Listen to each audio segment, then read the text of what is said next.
بہت سارے معاملات کے اندر مسلمانوں کو فتح بھی نصیب ہوئی۔ شادی کی اگر بات کریں تو نبی کریم صلی اللہ تعالی علیہ وآلہ وسلم کی صاحبزادی سیدہ فاطمۃ الزہرا رضی اللہ تعالی عنہا کا نکاح مولا علی کرم اللہ تعالی وجہہ سے سفر المظفر میں ہی ہوا۔ اور اسی طریقے سے اگر آپ بات کریں کامیابی کی تو غزوہ خیبر میں مسلمانوں کو فتح بھی ماہ سفر المظفر میں ہی ہوئی۔ یوں ہی حضرت سیدنا خالد بن ولید، حضرت سیدنا عمر بن عاص اور حضرت سیدنا عثمان بن طلحہ عبدری رضی اللہ تعالی عنہم نے سفر المظفر میں ہی بارگاہ رسالت میں حاضر ہو کر اسلام قبول کیا۔ اور علماء نے مزید یہ بھی ذکر کیا کہ مدائن جس میں کسریٰ کا محل تھا، اس کی فتح بھی مسلمانوں کو سفر المظفر کے مہینے میں ہی ہوئی۔ تو پتہ چلا کہ اس ماہ مبارک کے اندر بڑے بڑے معاملات ہوئے اور مسلمانوں کو فتح بھی نصیب ہوئی۔ شادی سے متعلق خود سیدہ فاطمۃ الزہرا رضی اللہ تعالی عنہا کی شادی، اس بات کا یقین ہے کہ اس مبارک مہینے میں شادی کرنے میں کوئی حرج نہیں ہے۔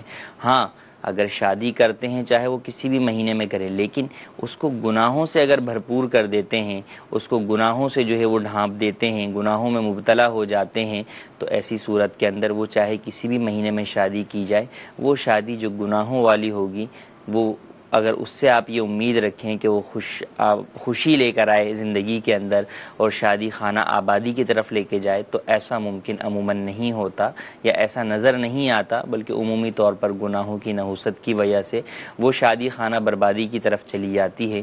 تو اصل یہ ہے کہ ہمیں گناہوں سے بچنا ہے، اس کی نحوستوں سے اپنے آپ کو محفوظ رکھنا ہے، نیکیاں کرنی ہیں، ہر مہینے کے اندر نیکی کرنی ہے، ماہ سفر کے اندر بھی نیکی کرنی ہے۔ یوں ہی اگر بات کریں تو بعض لوگوں کا یہ بھی کانسیپٹ ہے اور یہ بہت زیادہ عام ہے خاص طور پر گھروں میں خواتین کے اندر، کہ اس ماہ مبارک کے اندر بلائیں بہت ساری نازل ہوتی ہیں، اور ان بلاؤں سے چھٹکارے کے لیے عمومی طور پہ جو بعض اقدامات کیے جاتے ہیں، ان میں چھولوں کی فاتحہ ہوتی ہے، وہ تقسیم کیے جاتے ہیں، یا سورہ مزمل کا ختم کروایا جاتا ہے۔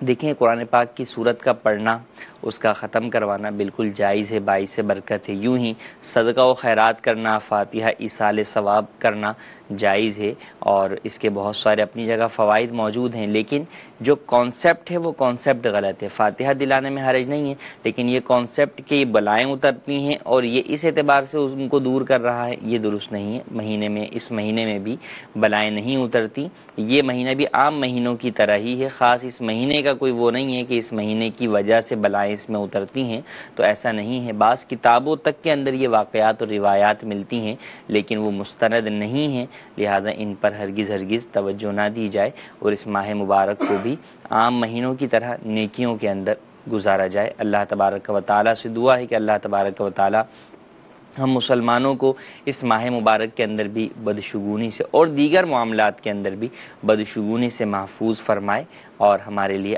آسانیاں فرمائے۔ آپ کی کال شامل سلسلہ کرتے ہیں، جی کال سنائیں۔ السلام علیکم ورحمۃ اللہ وبرکاتہ۔ وعلیکم السلام ورحمۃ اللہ وبرکاتہ۔ میرا نام حافظ محمد فتح اللہ قادری اتاری ہے۔ دارالافتاء اہل سنت میں یہ میرا سوال ہے کہ جیسا کہ آگے سفر کا مہینہ آ رہا ہے، تو اس مہینے کے بارے میں بھی لوگوں کے برے گمان ہیں کہ 13 تاریخ تک کوئی ایسا کام نہیں کرنا چاہیے، اس کے بارے میں بھی جواب ارشاد فرمائیں کہ یہ مہینہ کیسا ہے۔ اور دوسرا یہ ہے کہ اس مہینے میں لوگ عموماً طور پہ شادیاں نہیں کرتے۔ جی، جیسا کہ ہم نے اس کا جواب اپنے پہلے ہی جو ہے وہ موضوع سے متعلق گفتگو کے اندر عرض کیا کہ اس ماہ مبارک کے بارے میں یہ گمان رکھنا بالکل غلط ہے، ان باتوں کی کوئی حقیقت نہیں ہے۔ شادی بھی کر سکتے ہیں، اور سب سے بڑی دلیل شادی کی خود سیدہ فاطمۃ الزہرا رضی اللہ تعالی عنہا کی مبارک شادی ہے، اور دیگر اچھے کام بھی کر سکتے ہیں، نیا کاروبار بھی شروع کر سکتے ہیں، نئے سودے معاہدے بھی کر سکتے ہیں۔ ہاں، بات وہی ہے کہ جائز طریقے سے کیا جائے، شریعت کے دائرہ حدود و قیود میں رہ کر کیے جائیں، تو انشاءاللہ کسی بھی مہینے سے کوئی فرق نہیں پڑتا، کسی بھی دن سے کوئی فرق نہیں پڑتا، نیکیوں کی برکتیں ہر جگہ شامل حال ہوتی ہیں۔ جی، مزید کال۔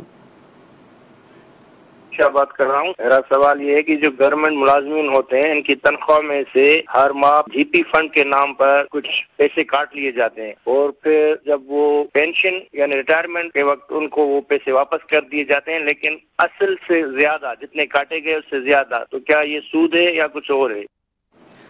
دیکھیں، انہوں نے جیسے آپ نے کہا کہ گھریلو ملازمین کے ساتھ اگر بوقت اجارہ کانٹریکٹ ہی آپ نے یہ طے کیا ہوا ہے کہ جناب آپ کی تنخواہ 10,000 ہے اور اس میں سے آپ کو ہر مہینے 9,500 ملیں گے اور ہم آپ کو یہ 500 آپ کے جمع کرتے رہیں گے اور آپ کے ریٹائرمنٹ کے وقت یہ جب آپ کو فارغ کریں گے تو اس وقت جتنے آپ کے پیسے جمع ہوں گے اس میں ہم اپنی جانب سے اور پیسے ملا کر آپ کو دیں گے. اگر یہ ہے تو اس میں تو کوئی حرج نہیں ہے. جتنے پیسے کٹ رہے ہیں وہ تو ملازم کے ہیں اور اس کے اوپر جو اضافی مالک اپنی طرف سے دیتا ہے تو وہ اس کی طرف سے انعام ہے، اس کے اندر کوئی حرج نہیں ہے. بعض صورتوں کے اندر مالک کی طرف سے ملانے والے پیسے اجرت بھی بن سکتے ہیں، لیکن بہرحال اس میں حرج نہیں ہے. لیکن عموماً گھریلو ملازمین کے ساتھ یہ معاملہ ہوتا نہیں ہے. بڑی کوآپریٹ کمپنیاں یا گورنمنٹ کے جو امپلائیز ہوتے ہیں ان کے لیے باقاعدہ یہ ایک نظام ہوتا ہے جسے جی پی فنڈ یا پروویڈنٹ فنڈ جو ہے وہ کہا جاتا ہے. اب اس میں اس حد تک تو جائز ہے کہ ایک ملازم کا پیسہ کٹ رہا ہے اور ایک کمپنی یا حکومت اپنی جانب سے ملا رہی ہے، لیکن معاملہ وہاں خراب ہو جاتا ہے جہاں پر وہ پیسہ حکومت ملازمین کی اپنی تنخواہ، اپنی کٹی ہوئی تنخواہ اور اپنے پیسے کو، یا پرائیویٹ سیکٹر والا کمپنی کا آنر جو ہے وہ اپنی ملازم کی کٹی ہوئی تنخواہ کو اور اپنی جانب سے ملائے جانے والے پیسے کو بینک میں سود پر رکھوا دیتا ہے اور پھر ملازم کو آخر کے اندر ان دونوں پیسوں کے ساتھ ساتھ سود کی رقم بھی ملتی ہے. تو سود کی رقم لینا جائز نہیں ہے. اور چونکہ جب یہ جی پی فنڈ یا پروویڈنٹ فنڈ کا آپ ایگریمنٹ کرتے ہیں تو اس میں ہی یہ انٹرسٹ کی شرط بھی موجود ہوتی ہے، تو اس لیے یہ ایگریمنٹ کرنا ہی جائز نہیں ہے. بعض جگہوں پر یہ ایگریمنٹ آپشنل ہوتا ہے کہ آپ چاہیں کریں چاہے نہ کریں. تو جہاں پر آپشنل ہے تو وہاں ہرگز نہ کیا جائے، کیونکہ سود کی شرط کو آپ کا اختیار کرنا یہ ناجائز اور گناہ والی بات ہے. ہاں، جہاں پر کمپلسری ہے، حکومتی ادارے ہیں کہ اس کے بغیر معاملہ نہیں ہوتا، تو وہاں پر نیت یہی کرے کہ میں سود لینے کی نیت سے ہرگز نہیں کرتا، بلکہ جب یہ مال مجھے ملے گا تو میں فقط اپنا جو جائز مال ہے، یعنی جو میری سیلری سے کٹا ہے اور جو ادارے نے مجھے دیا ہے وہ میں لوں گا، اور اس کے علاوہ جو سود ہوگا وہ میں جو مستحقین ہیں اس کے ان تک پہنچاؤں گا. یہ نیت کرے تو پھر ایسی صورت میں کروا سکتا ہے. اور اس میں بھی اس بات کا خیال رکھنا ضروری ہے کہ بسا اوقات جہاں پر کمپلسری ہے وہاں پر بھی آپشنل ہوتا ہے کہ کمپلسری تو منیمم ہے کہ منیمم تو آپ اتنا کٹوائیں، لیکن میکسیمم آپ کا آپشنل ہوتا ہے تو وہاں پر میکسیمم کی صورت کو اختیار نہ کیا جائے بلکہ منیمم یعنی کم سے کم والی صورت کو ہی اختیار کیا جائے. جی مزید کال.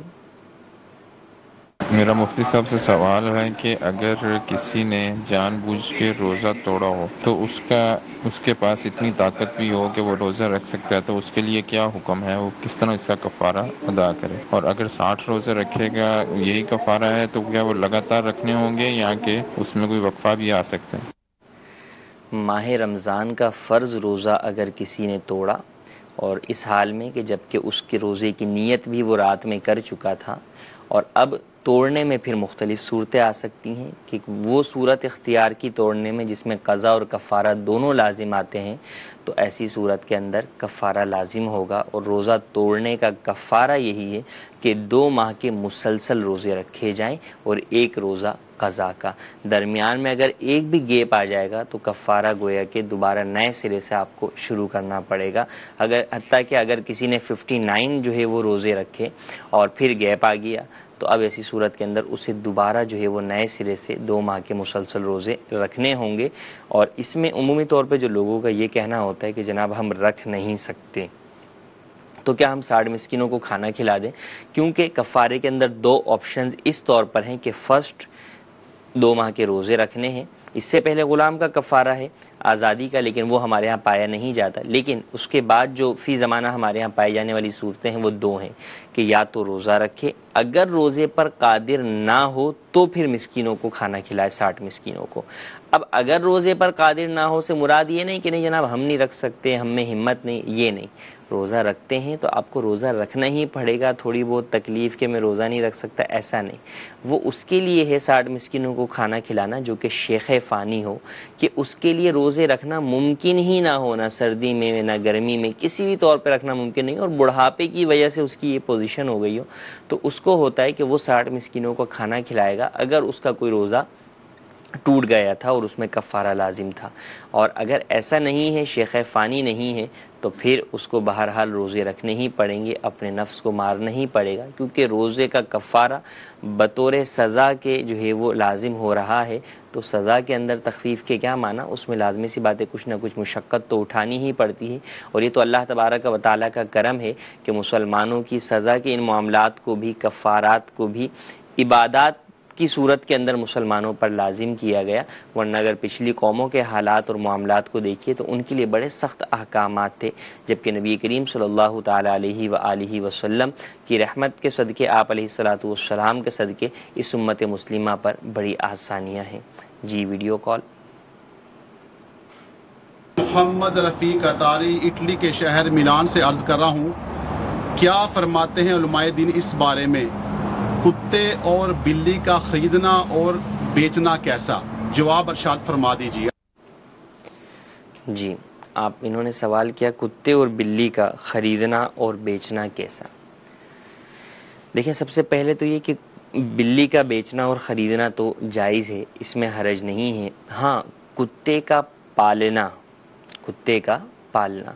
تو کتے کو اگر شکار کے لیے کسی نے جو ہے وہ شکاری کتا ہے اس اعتبار سے اس کے پاس ہے، یا گھر کی یا کھیت کی حفاظت کے لیے ہے اور واقعی حفاظت مقصود بھی ہو اس لیے ہے، تو ایسی صورت کے اندر اس کا پالنا جائز ہے. اور ان چیزوں کے لیے، ان مقاصد کے لیے اگر جو ہے وہ خرید رہے ہیں تو خریدنا بھی جائز ہے. اور اگر ایسا نہیں ہے بلکہ شوقیہ طور پر جو ہے وہ پال رہے ہیں، جیسا کہ آج کل لوگ جو ہے وہ مغربی اقوام کو دیکھتے ہوئے ان چیزوں کے اندر مبتلا ہیں، تو ایسا کرنا جائز نہیں ہے. حدیث پاک میں اس سے منع کیا گیا ہے. چنانچہ نبی کریم صلی اللہ تعالی علیہ وآلہ وسلم نے ارشاد فرمایا، جس نے کتا پالا اس کے عمل میں سے ہر روز 2 قیرات کم ہو جائیں گے، سوائے اس کتے کے جو جانور کی حفاظت کے لیے ہو یا شکار کے لیے. اسی طرح نبی کریم صلی اللہ تعالی علیہ وسلم کی ایک اور حدیث مبارکہ ہے، اس میں ارشاد فرمایا گیا کہ جس نے کتا پالا اس کے عمل سے ہر روز 1 قیرات کی کمی ہوگی. تو پتہ چلا کہ کتا پالنا شوقیہ طور پر یا جو ضروریات بیان کی گئیں ان کے علاوہ پالنا یہ ناجائز اور گناہ بھی ہے. اور جس گھر میں کتا ہوتا ہے اس گھر میں رحمت کے فرشتے بھی داخل نہیں ہوتے، اور ہماری نیکیاں ہی کیا کہ اس منحوس عمل کی وجہ سے، اس گناہ والے عمل کی وجہ سے، کتا پالنے کی وجہ سے 2 قیرات روزانہ نیکیاں کم ہوتی چلی جائیں گی. تو لہٰذا اگر اس لیے کوئی کتا خریدنا چاہتا ہے تو اس کے لیے خریدنا جائز نہیں. یوں ہی بیچنے والا اگر جو ہے وہ کسی کو اس طور پر بیچ رہا ہے، پتہ ہے سامنے والا پالنے کے لیے جو ہے وہ خرید رہا ہے شوقیہ پالنے کے لیے، تو اس کو بیچنا بھی جائز نہیں ہے، اس سے بچنا ضروری ہے. کچھ میسیجز بھی ہم آپ کے شامل کرتے ہیں. جی ایک سوال ہے کہ عشاء کی نماز کی جو 2 سنتیں ہوتی ہیں وہ بھول جائیں اور 3 وتر پڑھ لیں تو پھر 2 سنتوں کی ادائیگی کیسے کریں گے؟ 2 سنتیں مؤکدہ جو کہ فرضوں کے بعد پڑھی جاتی ہیں، وتر کے بعد آپ ان کی ادائیگی کر سکتے ہیں، لیکن اسی وقت عشاء کے اندر اگر عشاء کا وقت گزر گیا تو پھر سنتوں کی قضا نہیں ہے. آپ سنتوں کی نیت سے ہی ادائیگی کر سکتے ہیں کہ میں 2 رکعت نماز سنت عشاء ادا کرتا ہوں. یوں کریں گے تو انشاءاللہ عزوجل آپ کی سنتیں ادا ہو جائیں گی. اسی طرح ایک اور سوال ہے کہ فجر کی نماز میں آنکھ کھلے کہ روشنی ہو جاتی ہے، ایسے میں نماز پڑھ سکتے ہیں؟ فجر کی قضا پڑھنی ہوگی یا ادا پڑھنی ہوگی، اور سنت پڑھ سکتے ہیں یا نہیں پڑھ سکتے؟ دیکھیں روشنی ہو گئی ہوگی تو روشنی ہونا اس بات پر دلیل نہیں ہو سکتا کہ سورج بھی نکل گئے. سورج نکلنے سے پہلے بھی کچھ روشنی ہو جاتی ہے. فجر کا وقت سورج نکلنے تک ہے. تو اگر سورج نکلنے سے پہلے کا وقت ہے تو بالکل آپ جو ہے وہ فجر کی نماز ادا کریں گے. اور اگر وقت کم ہے کہ آپ اس میں 2 فرض ہی پڑھ سکتے ہیں تو پھر سنتیں نہیں پڑھیں گے بلکہ آپ فرض ادا کریں گے. اور اگر وقت میں گنجائش ہے تو پھر سنت اور فرض آپ دونوں پڑھیں گے. ہاں اگر سورج نکل گیا ہے تو اب پھر انتظار کیجئے حتیٰ کہ مکروہ وقت گزر جائے. مکروہ وقت کتنا ہے؟ سورج نکلنے کے بعد 20 منٹ تک کا جو وقت ہوتا ہے وہ مکروہ وقت ہوتا ہے. اس وقت کے گزرنے کے بعد آپ پھر اس دن کی نماز فجر قضا پڑھ سکتے ہیں. اور جب قضا پڑھیں اور اسی دن پڑھیں تو آپ اس کے اندر سنت فجر اور فرض فجر کے دونوں ہی قضا کریں گے. ایک اور سوال ہے کہ جانوروں کی روح کیسے قبض کی جاتی ہے اور یہ کون کرتا ہے؟ جانوروں کی روح سے متعلق علماء کے مختلف اقوال ہیں. بعض علماء نے یہ فرمایا کہ ان کی ارواح بھی حضرت ملک الموت حضرت اسرائیل علیہ السلام ہی قبض فرماتے ہیں. اور بعض علماء نے فرمایا کہ اللہ تبارک و تعالی ان کی روح قبض فرماتا ہے. جی ویڈیو کچھ کال سنیں. میرا سوال یہ ہے کہ میں ویزے کا کام کرتا تھا تو میرے تھرو سے کسی دوسرے لوگوں کو پیسے گئے تو ان لوگوں نے پیسے واپس نہیں کیے نہ ہی ویزے دیے. انہوں نے یعنی کہ فراڈ کر لیا. اب وہ جو پیسے آئے ہیں میں ان کو ادا کرنے کی پیسے میرے پاس نہیں ہے, میں ان کو ادا نہیں کر سکتا, میرے حالات اچھے نہیں ہیں. تو وہ مجھے ادا کرنے ہوں گے یا ان سے ملے تو میں ان کو پیسے ادا کروں؟ اس کے بارے میں کچھ بتا دی. لیکن جب آپ کاروبار کرتے ہیں تو اس میں لاس اینڈ پروفٹ دونوں طرح کا ہی ہوتا ہے. لیکن آپ جس کسٹمر سے ڈیل کر رہے ہیں آپ کا اس سے جو معاہدہ ہے کہ میں آپ کو یہ سروس فراہم کروں گا, تو اگر آپ اسے وہ سروس فراہم نہیں کر سکے تو ایسی صورت میں بہرحال جو آپ نے اس سے پیسے لیے ہوئے ہیں وہ اسے واپس ہی کرنے ہوں گے.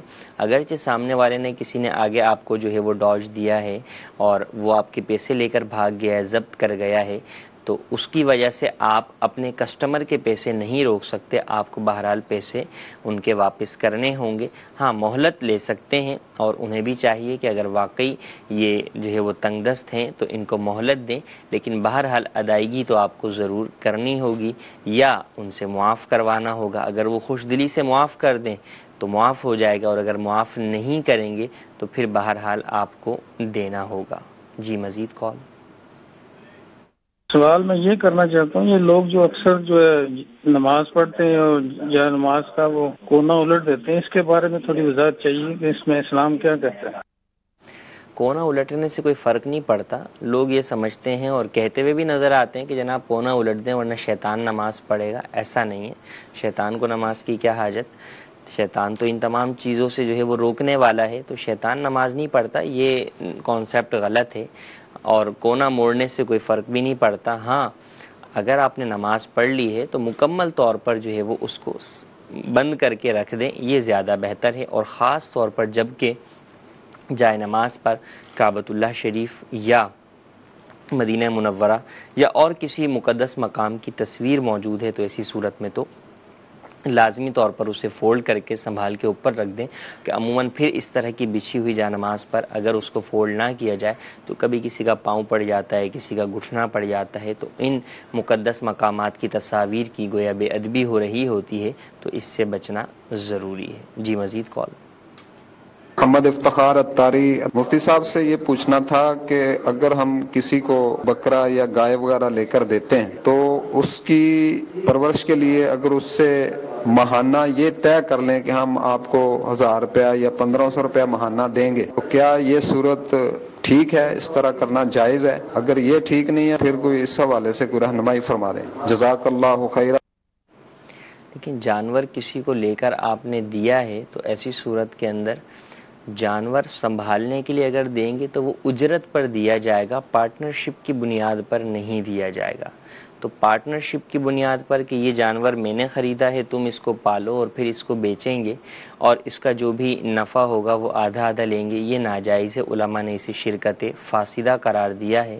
اس کی جگہ یہی ہو سکتا ہے کہ آپ یا تو اسے ماہانہ 500 1000 کے اوپر جو ہے وہ ملازم رکھ لیں کہ وہ آپ کے جانور کی دیکھ بھال کرے, ایسی صورت میں نفع میں اس کا کوئی حصہ نہیں ہوگا. لیکن اگر وہ نفع میں بھی حصہ چاہتا ہے تو پھر اس کا طریقہ کار یہ ہو سکتا ہے کہ آپ اسے آدھا جانور یا جانور کا کچھ حصہ آپ اسے بیچ دیں. کہ مثال کے طور پہ 10,000 کا آپ نے جانور خریدا، اب آپ نے کہا کہ بھئی اس کا آدھا میں نے جو ہے وہ تمہیں بیچا 5,000 کا، آپ نے بیچ دیا. اب اس کے بعد گویا کہ آپ دونوں اس کے اندر شریک ہو گئے. اب وہ جانور کو کھلاتا پلاتا رہتا ہے، اس کی حفاظت وغیرہ کرتا رہتا ہے، اور کل کو جب اسے بیچنے جاتے ہیں اور اس سے نفع ہوتا ہے وہ آپس میں تقسیم کرتے ہیں تو یہ جائز ہے، اس میں حرج نہیں ہے. کچھ میسیجز ہم مزید جو ہے وہ شامل کرتے ہیں. ایک سوال یہ ہے کہ چارپائی پہ لیٹ کر مدنی چینل دیکھتے رہیں اور وضو نہ ہو تو ایسی صورت کے اندر کیا حکم ہوگا؟ چارپائی پر لیٹ کر بھی مدنی چینل دیکھ سکتے ہیں اور بغیر وضو کے بھی دیکھ سکتے ہیں. البتہ اگر ٹیک وغیرہ لگا کر اس طرح غفلت کے ساتھ دیکھ رہے ہیں کہ نیند آ جائے گی یا توجہ اس کی جانب سے ہٹ جائے گی تو اس سے اجتناب ضروری ہے، کیونکہ آپ بھی جانتے ہیں کہ عمومی طور پہ بہت ساری چیزیں مدنی چینل پر بیان کی جاتی ہیں، خاص طور پر بیانات کے اندر، دارالفتاء اہل سنت کے سلسلوں میں، مدنی مذاکروں کے سلسلوں میں، اور کئی اس طرح کے سلسلے ہیں جس کے اندر قرآن و حدیث کے مسائل بیان کیے جاتے ہیں. تو غفلت ہونے کی وجہ سے ممکن ہے کہ آپ کو مسئلہ سمجھ میں نہ آئے اور آپ غلط فہمی میں کچھ کا کچھ سمجھ جائیں غفلت کی وجہ سے، تو اس سے بچنا ضروری ہے. ہاں، نعت رسول مقبول صلی اللہ علیہ وسلم اگر جو ہے وہ چل رہی ہے یا اس کے علاوہ کچھ جو ہے وہ مدنی گلدستے چلتے ہیں جن میں مسائل کا تذکرہ نہیں ہے، قرآن و حدیث کا معاملہ نہیں ہے، تو اب اگر اس کو آپ لیٹ کر جو ہے وہ سن رہے ہیں تو اس میں حرج نہیں ہے. اسی طرح ایک سوال ان کا یہ ہے کہ اسلامی بہن کیا ہسبینڈ کی اجازت سے آئیبرو بنا سکتی ہے یا نہیں؟ آئیبرو بنانا ناجائز اور حرام ہے. حدیث پاک کے اندر ایسا کرنے والی اور کروانے والی، یعنی آئیبرو خود کوئی عورت بنا رہی ہے کسی دوسرے کی تو دونوں پر لعنت کی گئی، بنانے والی پر بھی بنوانے والی پر بھی لعنت کی گئی. تو یہ شوہر کی اجازت سے بھی نہیں کروا سکتی. جو ناجائز کام ہے وہ شوہر کی اجازت سے بھی عورت نہیں کر سکتی، بلکہ اگر شوہر کہے گا تو شوہر بھی گناہ گار ہوگا. اور مشہور جو ہے وہ اصول ہے اور حدیث پاک بھی ہے کہ اللہ عز و جل کی نافرمانی میں، خالق کی نافرمانی میں مخلوق کی اطاعت جائز نہیں ہے. جو اللہ عز و جل کی نافرمانی والا کام ہے اس میں رب کی اطاعت کی جائے گی، اس کی نافرمانی ہرگز نہیں کی جائے گی. تو شوہر کو بھی اس طرح کے بیجا مطالبات نہیں کرنے چاہیے جس کی وجہ سے اس کی بیوی بھی گناہ گار ہو اور وہ خود بھی گناہ گار ہو. اور اگر شوہر کرتا ہے تو بیوی کو چاہیے کہ شوہر کو سمجھائے. بہرحال ناجائز حکم پر شوہر کی بھی بات ماننا جائز نہیں ہے. جی مزید کال. جی میرا سوال یہ ہے کہ آج کل عورتوں میں ایک کنسیپٹ چل رہا ہے، یہ جو پریگننٹ عورتیں ہوتی ہیں تو ان میں یہ ہوتا ہے کہ جی جس عورت کا بچہ ضائع ہو گیا ہو یا حمل ضائع ہو گیا ہو تو وہ جو ہے نا عورت مل نہیں سکتی پریگننٹ کسی بھی عورت کو. تو کیا یہ اسلام میں جو ہے نا اس کا کوئی ہے؟ کائنڈلی اس کا مجھے. یہ بھی بدشگونی ہی ہے کہ آپ کسی ایک شخص سے جو ہے وہ بدشگونی لے رہے ہیں کہ اس کا بچہ ضائع ہوا ہے تو اگر پریگننٹ عورت اس سے ملے گی تو ہو سکتا ہے کہ اس کا بچہ بھی ضائع ہو جائے. تو ایسا ہرگز درست نہیں ہے. ایک تو اس میں بدشگونی، اور بدشگونی میں اصل معاملہ کیا ہوتا ہے کہ اگر آپ کسی انسان سے بدشگونی لیتے ہیں تو اس میں اس کو ایذا پہنچائی جاتی ہے، تکلیف پہنچائی جاتی ہے. اب بچہ ضائع ہو گیا تو اس میں اس کا کیا قصور ہے؟ اللہ عالم کہ اس کا جو ہے وہ معاملہ ہی جو ہے وہ ایسا ہو، کیونکہ جب بچہ جو ہے وہ حمل ٹھہرتا ہے تو فرشتہ حاضر ہو کر اللہ تبارک و تعالیٰ کی بارگاہ میں پوچھتا ہے کہ مولا اس کا کیا معاملہ کرنا ہے، اس کو جو ہے وہ باقی رکھنا ہے یا نہیں رکھنا. پھر باقی رکھنا ہے تو پھر ایسی صورت کے اندر یہ سعادت مندوں میں اس کا نام ہے یا بدبختوں میں اس کا نام ہے، اس کا رزق کیا ہے، ساری باتیں جو ہے وہ پوچھ کر لکھی جاتی ہیں. تو اس عورت کا تو کوئی قصور نہیں. کیا معلوم کہ اللہ عز و جل کے حکم سے فرشتے نے اس کو جو ہے وہ ضائع کر دیا ہو کہ اس کو جو ہے وہ نہیں آنا دنیا کے اندر. تو اس میں عورت کو جو ہے وہ منحوس سمجھنا اور اس کو اپنی دیگر عورتوں کے پاس جانے سے روکنا بالکل یہ جائز نہیں ہے، بدشگونی بھی ہے اور ایک مسلمان کو تکلیف دینا بھی ہے، اس کو ایذا دینا بھی ہے، اور مسلمان کو ایذا اور تکلیف دینا بھی حرام ہے۔ اس کے اوپر ایک واقعہ جو ہے وہ بڑا پیارا جو ہے وہ ذکر کیا ہے، یہ دعوت اسلامی کی جو کتاب ہے بدشگونی، اس کے اندر انہوں نے ذکر کیا کہ ایک شخص بادشاہ تھا، اس کے سامنے اس کے دربار میں جو ہے وہ ایک شخص آیا اور وہ ایک آنکھ والا، اس کی ایک آنکھ خراب تھی، یہ معاملہ تھا۔ تو کسی نے بادشاہ کو کہا کہ یہ جو ہے وہ بڑا برا جو ہے وہ شخص ہے، اور یہ جب بھی آتا ہے تو معاملہ اس کو بندہ دیکھ لے نا تو بس معاملات خراب ہونے شروع ہو جاتے ہیں۔ بادشاہ نے کہا کہ چلے میں بھی اس کو جو ہے وہ تجربہ کرتا ہوں۔ چنانچہ بادشاہ نے اگلے دن صبح جب اپنے کمرے سے باہر نکلا تو اسی شخص کو دروازے پہ پایا۔ اب جب بادشاہ نے اسے دیکھا تو بادشاہ بہرحال معمول کے مطابق آگے اپنے کام پر چلا، تو جب وہ اپنے گھوڑے پر بیٹھا تو اس کے چپل میں یا جوتے کے اندر بچھو تھا جس نے بادشاہ کو ڈنک مار لیا۔ اب بادشاہ کو یہ ہوا کہ واقعی یہ تو جو ہے وہ بڑا جو ہے وہ برا شخص ہے، اس بدبخت کی وجہ سے جو ہے منحوس شخص کی وجہ سے جو ہے وہ میرے کو جو ہے وہ بچھو نے ڈس لیا۔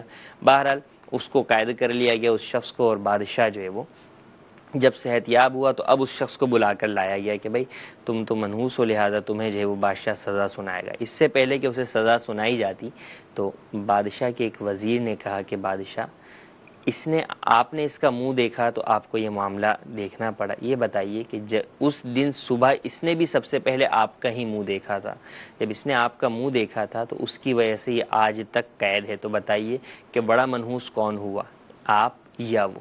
تو بادشاہ کو یہ بات سمجھ میں آ گئی کہ کسی دوسرے کے معاملے کی وجہ سے کوئی منحوس نہیں ہوتا، تو بادشاہ نے اسے آزاد کر دیا۔ تو ایسا اگر ہم اپنی زندگی کے اندر بھی غور کریں کئی معاملات کے اوپر کہ جو لوگ یہ کہتے ہیں کہ جناب ہم نے فلاں کا منہ دیکھ لیا، تو یہ ہو سکتا ہے کہ اس دن اس شخص نے بھی پہلا منہ آپ کا ہی دیکھا ہو اور اس کو بھی اس طرح کے بہت سارے معاملات کے اندر پریشانی کا جو ہے وہ سامنا ہوا ہو، تو اب وہ آپ کو منحوس کہے، آپ اسے منحوس کہیں، تو معاشرہ پھر کس طریقے سے سدھر سکے گا؟ تو یہ کانسیپٹ ہی جو ہے وہ غلط ہے۔ اصل یہی ہے کہ گناہوں کی طرف جو در حقیقت منحوس چیزیں ہیں، گناہ ہیں، نحوست ہے، ہماری ان کی طرف توجہ نہیں ہوتی۔ اگر ہم ان کی طرف توجہ کریں، نماز پابندی کے ساتھ ادا کریں، صدقہ اور خیرات کریں، والدین کی فرما برداری کریں، اللہ اور اس کے رسول کو راضی کرنے والے کاموں میں لگ جائیں، تو اس کا فائدہ ہوگا کہ ہر کام میں برکت ہوگی اور نحوست ہمارے قریب بھی نہ پھٹکے۔ اور پھر اس کے بعد بھی بسا اوقات اگر کوئی چیزیں ہمارے پاس آتی ہیں، اس طرح کی تکالیف اور آزمائش آتی ہیں، تو وہ تو انبیاء کرام علیہ السلام کو بھی آئیں، اور اس میں یہی ہوتا ہے کہ ہمارے گناہ ہوتے ہیں جو ان آزمائش اور تکالیف کی وجہ سے چھٹ جاتے ہیں، اور بسا اوقات درجات کی بلندی کا سبب بھی بن جاتا ہے۔ اور پھر اس بات کی طرف بھی جو ہے وہ بندہ غور کرے، کیا معلوم میرے حق میں کیا چیز جو ہے وہ بہتر ہے۔ بظاہر نظر آنے والا ایک عمل ہے جو کہ ہمیں برا لگ رہا ہے کہ نہیں یار یہ اچھا نہیں ہوا، لیکن جب چند دنوں کے بعد اس کا کوئی نتیجہ سامنے آتا ہے تو ہم بھی یہ کہنے پر مجبور ہو جاتے ہیں کہ یار نہیں، اس دن میرے ساتھ یہ معاملہ ہوا، اگرچہ بظاہر تو برا تھا، لیکن اس کی وجہ سے جو مجھے آج یہ فائدہ ہوا یا میں اس نقصان سے بچ گیا، تو یہ بڑا جو ہے وہ بہتر ہوا۔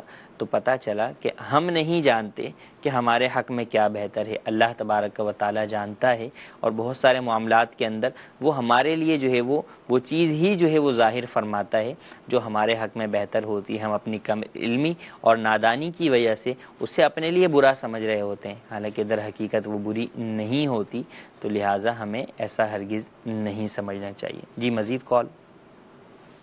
میرا سوال یہ ہے کہ ابھی جیسا کہ کچھ دیر پہلے بتایا گیا، جی پی فنڈ میں جو ہمیں اینڈ میں مطلب پیسہ ملتا ہے، وہ مالک اگر بینک میں رکھتا ہے یا بینک سے سود لیتا ہے تو وہ لینا مطلب ہمارے لیے جائز نہیں ہے، لیکن ہماری سیلری سے جو پیسے کاٹے جاتے ہیں ہمیں تو اس کا معلوم نہیں ہے کہ وہ اس کا کیا کیا جاتا ہے، یا بینک میں رکھا جاتا ہے یا مالک اپنے اکاؤنٹ میں رکھتا ہے، تو ہمارے لیے وہ پیسے ریٹائرمنٹ کے وقت ہمیں ملیں گے، وہ ہمارے لیے جائز ہیں یا ناجائز ہیں، اس کی تفصیل میں جاننا چاہتا ہوں۔ یہ عمومی طور پر آپ کی سیلری سے جو پیسے کٹتے ہیں وہ بتا دیے جاتے ہیں۔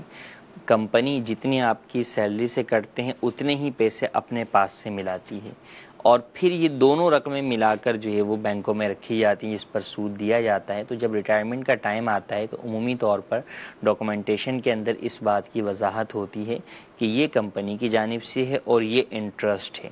تو جو انٹرسٹ کا اماؤنٹ ہوگا، سود کا اماؤنٹ ہوگا، وہ آپ اس کے جو بھی شرعی احکام ہیں، جو اس کے مستحقین ہیں، اس کے اوپر عمل کرتے ہوئے وہاں صدقہ کریں گے، اور جو انٹرسٹ کے علاوہ جو آپ کی رقم ہے اور آپ کے مالک کی رقم ہے وہ آپ کے لیے جائز ہے۔ اور اس کے اندر اگر کسی جگہ نہ بھی پتہ ہو تو آپ معلوم بھی کر سکتے ہیں۔ ہم اس پر بات نہیں کر رہے کہ کمپنی آپ کے پیسے کو کہاں رکھ کر کیا نفع اٹھا رہی ہے، وہ تو کمپنی کا معاملہ ہے، وہ اگر غلط کرتی ہے، سود میں لگاتی ہے تو وہ گناہ گار ہے۔ ہم بات اس بات پر کر رہے ہیں کہ وہ جو کمپنی ہے وہ اپنے معاملے کے اندر یوں کہ آپ کے پیسے کو رکھوا کر اس پر جو انٹرسٹ مل رہا ہے وہ آپ کو دے رہی ہے، تو وہ انٹرسٹ جو آپ کو مل رہا ہے وہ آپ کے لیے لینا جائز نہیں ہے۔ اگر آپ کو وہ ملتا ہے تو پھر آپ کو وہ دینا پڑے گا، واپس جو ہے وہ کرنا پڑے گا۔ اب چونکہ بینک تو واپس نہیں لیتے تو اب کس کو واپس کریں گے؟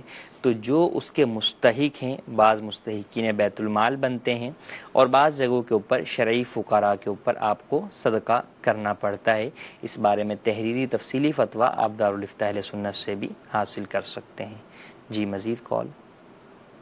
میں ہند کے صوبے گجرات کے شہر احمد آباد مدینۃ الاولیاء سے محمد سہیل اتاری عرض کر رہا ہوں۔ میرا سوال یہ ہے مفتی صاحب کی بارگاہ میں کہ اگر کوئی کے والدین نے عمرہ نہیں کیا اور وہ عمرہ کرنا چاہے تو کیا وہ عمرہ کر سکتا ہے؟ برائے کرم شرعی رہنمائی عطا فرمائیں۔ جی ہاں، والدین نے اگرچہ عمرہ نہ کیا ہو لیکن کوئی شخص کرنا چاہتا ہے عمرہ تو بالکل کر سکتا ہے۔ عمرہ تو ایک نفلی عبادت ہے، اور جہاں تک تعلق لوگ حج سے متعلق بھی ایسا ہی گمان کرتے ہیں کہ خود حج فرض ہو جائے لیکن حج نہیں کرتے، کہ نہیں پہلے والدین نے نہیں کیا والدین کو کرائیں گے، حالانکہ بسا اوقات والدین پر حج فرض نہیں ہوتا۔ تو جس پر حج فرض نہیں ہے آپ اسے حج کرا رہے ہیں، اور جس پر حج فرض ہے یعنی آپ پر، آپ خود حج نہیں کر رہے تو آپ گناہ گار ہوں گے۔ جہاں پر پہلے فرض آپ پر ہے آپ اپنا فرض ادا کیجیے۔ ہاں اللہ تبارک و تعالیٰ نے استطاعت دی ہے تو والدین کو ساتھ لے کر جائیے، استطاعت نہیں ہے تو اولا اپنا حج فرض ادا کر کے آئیے، اور پھر اس کے بعد دوبارہ اللہ توفیق دے، استطاعت دے تو والدین کو بھی لے کر جائیے۔ بہرحال عمرہ الگ بھی ادا کر سکتے ہیں، والدین نے نہ کیا ہو جب بھی عمرہ ادا ہو جائے گا۔ ایک سوال میسج کے اندر آیا ہے کہ کیا عورت الٹے ہاتھ پر مہندی لگا سکتی ہے یا نہیں؟ بالکل لگا سکتی ہے، اس میں کوئی حرج نہیں ہے۔ یوں ہی ایک اور سوال ہے کہ کیا اسلامی بہنیں بال کٹوا سکتی ہیں، سر کے بال؟ اسلامی بہنوں کے لیے حکم یہ ہے، جس طرح مردوں کے لیے یہ ہے کہ وہ کندھوں سے نیچے بال جو ہے وہ نہیں رکھ سکتے کیونکہ یہ حرام ہے، عورتوں سے مشابہت ہے۔ یوں ہی عورتوں کا کندھوں سے اوپر تک بال کاٹنا یہ مردوں سے مشابہت ہے تو ان کے لیے بھی ناجائز ہے۔ کندھوں سے نیچے نیچے بال کاٹ سکتی ہیں، اس میں حرج نہیں ہے، البتہ ایسا اسٹائل یا ایسا جو ہے وہ ڈیزائن کٹنگ میں اختیار کرنا جو کہ فاسقہ فاجرہ عورتوں کے مشابہ ہو وہ جائز نہیں ہوگا، اس کی وجہ سے گناہ گار ہوں گی۔ جی مزید کال۔ مفتی صاحب سے میرا سوال یہ ہے کہ آج کل قبرستانوں میں جگہ نہیں ہوتی تو دفنانے کے لیے قبرستان والے مشورہ دیتے ہیں کہ آپ جو ہے آپ کے کسی رشتہ دار کی قبر ہے تو آپ اس کو کھلوا کر اس کے اندر ہی اس کو دفن کروا دیں ورنہ جگہ نہیں ہے، تو یہ عمل قبر کو کھلوا کر اس میں مردے کو دفن کروانا، تو یہ عمل کیسا ہے؟ واضح حرام عمل ہے، اس کی ہرگز اجازت نہیں ہے، ان مشورہ دینے والوں کی بھی غلطی ہے، ہرگز ایسا نہ کیا جائے۔ مسلمان کی قبر کو کھولنا ہی حرام ہے، اس کی اسلام میں ہرگز اجازت نہیں ہے۔ المیہ ہے ایک یہ کہ بہت سارے معاملات کے اندر تو لوگ دینی معاملات کے اندر پیسے لگاتے بھی ہیں، لیکن قبرستان کے معاملے سے فی زمانہ لوگوں کا نظر ہٹی ہوئی ہے، لوگ اس طرف توجہ نہیں دیتے۔ حکومتی سطح پر بھی قبرستان کے لیے علیحدہ زمینیں وقف نہیں ہوتی اور لوگ بھی وقف نہیں کرتے۔ جس طرح مساجد اور مدارس کے لیے وقف ہوتا ہے اسی طرح قبرستانوں کے لیے بھی وقف ہوتا ہے، اور باقاعدہ علماء کی کتابوں کے اندر قبرستان کے وقف کے اپنے بے شمار مسائل جو ہے وہ لکھے ہوئے ہیں۔ تو ایسی جگہ جہاں پر قبرستان میں جگہ نہیں ہے تو وہاں پر مخیر حضرات کو چاہیے کہ وہ کوئی جگہ خرید کر وہ قبرستان کے لیے مسلمانوں کی میت کو دفنانے کے لیے وقف کریں، اس کے اندر بھی ان کے لیے صدقہ جاریہ ہوگا۔ اور جہاں ایسا ممکن نہیں ہے وہاں پر اہل محلہ، اہل شہر، اہل علاقہ حکومتی سطح پر بات چیت کر کر وہاں پر قبرستان کے لیے جگہ حاصل کرنے کی کوشش کریں۔ کسی مسلمان کی پرانی قبر کو اگرچہ وہ 100-200 سال ہی پرانی ہو، اسے کھود کر اس میں نیا مردہ دفن کرنا یہ ہرگز جائز نہیں ہے۔ جی ایک اور کال۔ میرا مفتی صاحب سے یہ سوال ہے کہ میری کاسمیٹکس کی دکان ہے اور میرا جیولری کا کاروبار ہے، جیولری وغیرہ، چوڑی وغیرہ اور دیگر جو ہے وہ میٹل کی جو دھات کی جو بنی ہوتی ہے جیولری، یہ بیچنے کا کام ہے، کیا یہ شرعاً جائز ہے یا ناجائز؟ آرٹیفیشل جیولری کی علماء نے اجازت دی ہے۔ آرٹیفیشل جیولری کے اندر جو خواتین کی جیولری ہے وہ آپ بیچ سکتے ہیں، لیکن جو مردانہ جیولری ہے وہ بیچنا جائز نہیں ہے۔ وہ آرٹیفیشل بھی بیچنا جائز نہیں ہے اور سونے چاندی کی بھی جائز نہیں، صرف چاندی کی ایک انگوٹھی مرد کے لیے پہننا جائز ہے، وہی آپ بیچ سکتے ہیں، اور اس انگوٹھی کی بھی اپنی قیودات ہیں کہ ایک نگ والی ہو، ایک نگ سے زائد نگ نہ ہو، اور وزن اس کا 4.5 ماشا سے جو ہے وہ کم ہو، تو وہی انگوٹھی پہن سکتے ہیں، اس کے علاوہ پہننے کی اجازت نہیں ہے۔ اللہ تبارک و تعالی سے دعا ہے جو سنا اسے یاد رکھنے، اس پر عمل کرنے، اسے دوسروں تک پہنچانے کی سعادت نصیب فرمائے۔ آمین بجاہ النبی الامین۔ صلو علی الحبیب صلی اللہ تعالی علی محمد صلی اللہ۔ ارے کیسے زندگی، آؤ علماء سے پوچھ لیں۔